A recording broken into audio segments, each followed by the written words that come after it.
ॐ नमः सिद्धेभ्यः।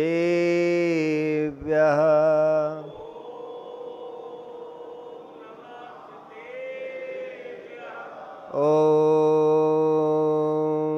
नमः सिद्धेभ्यः।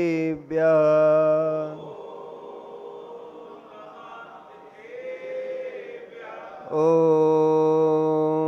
नमः सिद्धेभ्यः।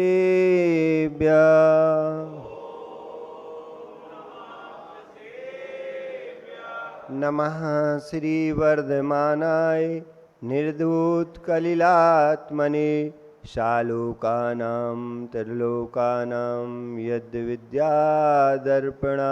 ते।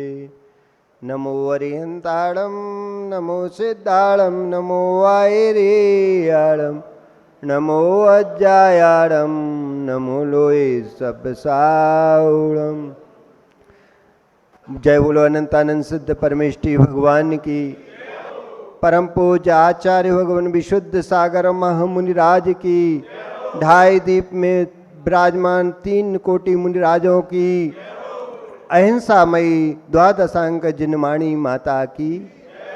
भवबंधुओं, महावीर स्वामी के शासन काल में विराजे आचार्य भगवान विशुद्ध सागर मुनि महाराज की रत्नात्रय की छांव में बैठकर हम सभी माँ जिनवाणी का रसपान कर रहे हैं। यही रसपान हमें सिद्धत्व की प्राप्ति कराएगा, ऐसा हमारा विश्वास है। भवबंधुओं, आचार्य भगवान कुलभद्र स्वामी ग्रंथराज सार समुच्चय में लिख रहे हैं, ज्ञान ध्यानोपय से परिसय जयी तथा शील संयम योगाश्च स्वात्मानम भावित सदा। मानव पर्याय को सार्थक करने के लिए शास्त्र ज्ञान आत्म ध्यान योग अभ्यास के द्वारा, शील संयम योग अभ्यास के द्वारा निरंतर आत्मा की भावना करनी चाहिए। भवबंधुओं, जब व्यक्ति भोजन करने के में चंचलता थी, तो जब व्यक्ति भोजन कर लेता है और उससे कोई पूछता है तो वह कहता है कि मैं तो क्या हो रहा है, आनंद आ गया कि नहीं, आनंद आ गया, मैं तो निर्विकल्प हो गया हूं। जब इंद्रियों के भोग करने में व्यक्ति को आनंद आता है तो एक संयमी को आत्मानंद नहीं आएगा क्या उसको जब इंद्रियों के भोग में आनंद आ सकता है तो योगी को आत्मा का आनंद नहीं आएगा। उसमें क्या आनंद नहीं आता, एक तृप्ति होती है, भोजन करने से व्यक्ति को तृप्ति मिलती है तो वह आनंद मिलता है और योगी को योग साधना में आनंद आता है। आपको लगता है बहिरंतंग तप कर रहे हैं, लेकिन उन्हें आत्मानंद का लक्ष्य होता है। उन्हें आत्मानंद का लक्ष्य होता है तो उनकी जो साधना होती है सार्थक होती है। एक व्यक्ति भोजन करके तृप्त होता है, योगी बहिरंग तपस्या करके अंतरंग में तृप्त होता है। जैसे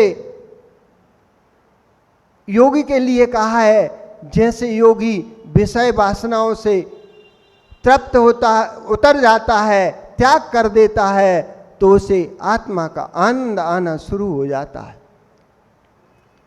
जैसे योगी को कहा है कि जैसे पुराने बर्तन में दूध रखा है और उसी में यदि तुमने नया दूध खाली कर दिया और उसी में दूसरा दूध रख दा तो उसकी दूध फट जाएगा।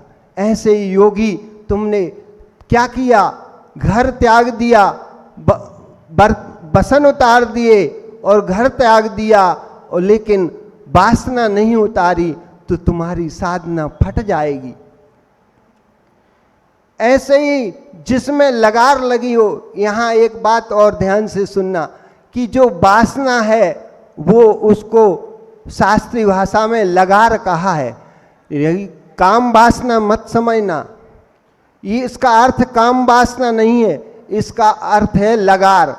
जैसे दूध में लगार लगी है पुराने दूध का, उसी में नया दूध भर दिया तो वो दूध फट जाएगा। ऐसे ही योगी को कहते हैं कि यदि तुमने वसन भी उतार दिए, घर भी त्याग दिया और पुरानी लगार लगी रही तो तुम्हारी साधना फट जाएगी, तुम्हारी साधना फट जाएगी। ज्ञानियों बर्तन तो खाली किए, कपड़े तो उतार दिए, पर वासना नहीं उतारी तो साधना फट जाएगी। जैसे आप तो दुग्ध में वासना लगी हुई थी, उस दुग्ध बर्तन पुराने दुग्ध की वासना तो नया दुग्ध फट जाएगा।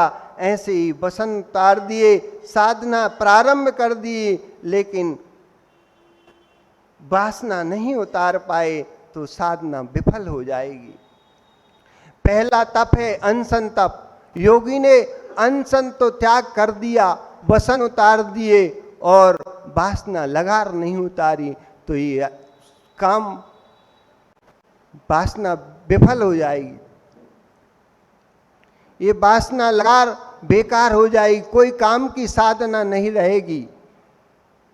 इसलिए हे श्रावकों के लिए कहते हैं कि तुम, हे श्रावक, तुम्हारी देश जिन संज्ञा है, यदि तुम समझो कि हमारा तो पुण्य पूजा पाठ और दान में ही है, ये तुम्हारा अंतरंग नहीं है। तुम्हारी अंतरंग का लक्ष्य तो आत्मा की अनुभूति करना है। ये तो क्रिया पुण्य रूप धर्म है, ये तो करते रहना, लेकिन अपनी आत्मा का लक्ष्य अनुभूति रूप करते रहना, यह तुम्हारी साधना जिन देशना है। योगी को यही कहा है कि तुम करो संयम पूर्वक साधना, लक्ष्य रखो अपना। इसी पर आचार्य भगवान ने वस्तुत महाकाव्य में इसी से मिलती जुलती एक कविता लिखी है। एकाकी एकत पर रखते लक्ष्य बेसाधक, शीघ्र होते परभावों से पूर्ण व्रक्त। बेसाधक परभावों से होते पूर्ण व्रक्त, परभावों से वृत्ति एकत पर दृष्टि। परभावों से वृत्ति एकत पर दृष्टि, साधक की साधना के लिए मानो सूखे खेत में कृषक। सूखे खेत में कृषक आनंददायिनी है जल वृष्टि। सूखे खेत की कृषक के लिए आनंददायिनी है जल वृष्टि। जल वृष्टि कृषक के लिए धान उत्पादक होती। जल वृष्टि कृषक के लिए धान उत्पादक होती, वृत्ति साधक के लिए परम निर्वाण की सहायक होती। परम निर्वाण की सहायक होती। अहो प्रज्ञ मत फिसलो, अहो प्रज्ञ मत फिसलो, पर की कल्याण की चिकनाई पर अपनी देह भी साथ नहीं देती। अपनी देह भी साथ नहीं देती, पर सत्यार्थता यही है, अन्न नहीं है अन्यथा नहीं है। अपनी देह से ही साधना करो, इसी में सार है। पर के कल्याण के चक्कर में हम वो उस लक्ष्य को नहीं पा पाएंगे। आपने क्या एक संयम का, अपने इंद्रिय संयम के भोग में एक दो संतान को तो जन्म दिया, तो कौन सी बड़ी बात है। अरे हमारे आचार्य श्री ने तो संयम पालते हुए भी 50 को जन्म दे दिया है, और कितनों को जन्म देंगे, उनकी क्या महिमा है। ऐसा संयम पालते हुए भी संतान को जन्म देते हैं, वो भी जिन शासन के लिए, अपने लिए कुछ भी नहीं करते। ऐसे परम पूज्य आचार्य भगवान विशुद्ध सागर महामुनिराज को बारंबार नमस्कार हो। नमोस्तु भगवान, नमोस्तु।